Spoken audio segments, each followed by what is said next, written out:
آج جتنی زیادہ شہادتیں ہمیں ہو گئی ہیں دن بدن بڑھتی جا رہی ہیں. صرف 2 دنوں کے اندر 2 راتوں کے اندر 20 سے زیادہ شہادتیں مل گئی ہیں. ہمیں باڈی بیگز مل رہے ہیں اور وہاں پہ کوہرام مچا ہوا ہے مقبوضہ کشمیر کے اندر. میں اپیل کر رہی ہوں پاکستانی نیشن سے، پاکستان کی ہر ماں سے کہ آپ کے بھی وہ بچے ہیں جو وہاں شہید ہو رہے ہیں، جو سسکیاں، جو آہیں، جو چیخیں، جو چیخو پکار ہو رہا ہے، جو ظلم ہو رہا ہے ہمارے اوپر.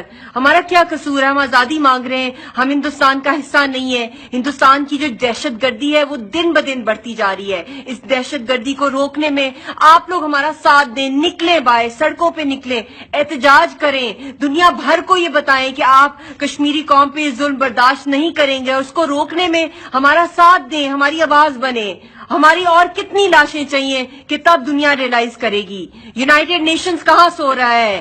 پاکستان کی میں گورنمنٹ کو اپیل کرتی ہوں کہ فی الفور اس وقت ایمرجنسی میں اپنے وفد بھیجیں دنیا کی گلوبل کیپٹلز کے اندر. خود پرائم منسٹر پاکستان کے، سارے جتنی بھی پولیٹیکل پارٹیز ہیں پاکستان کی، اس وقت گلوبل کیپٹلز کے ڈورز ناک کریں، یونائٹڈ نیشنز کے آفس میں جائیں، شور مچائیں اور کہیں کہ یہ بند کیا جائے یہ ظلم. اور کتنی لاشیں اور کتنے باڈی بیگ چاہیے ہوں گے کہ تب ہمیں آزادی ملے گی اور ہمیں چھٹکارا ملے گا. اور جو ایک وحشی، ایک جانور، ایک درندے کی طرح بن گیا ہے ہندوستان، اس کی جو پیاس ہے ہمارے خون کی وہ بجھتی ہی نہیں ہے. دن بدن وہ ہمیں اور سے اور ظلم بڑھا رہا ہے. ہماری ساری